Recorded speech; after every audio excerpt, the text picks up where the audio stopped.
السلام عليكم ورحمة الله تعالى وبركاته. اليوم ان شاء الله غادي نشوفوا وصفة بالنسبة للناس اللي بغاو يديروا كوماج للجسم.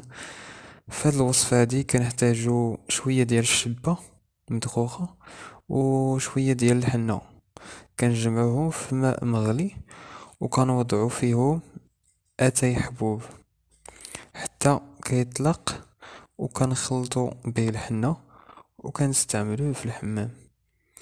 الى عجبكم الفيديو ما تنساوش ديروا جيم وتابونا في لاشين اللي باقي ما تابوناش، وتحطوا اي وصفة في كومونتير بغيتو تسمعوها في القناة، حطوها في كومونتير ان شاء الله انا نجاوبكم عليها.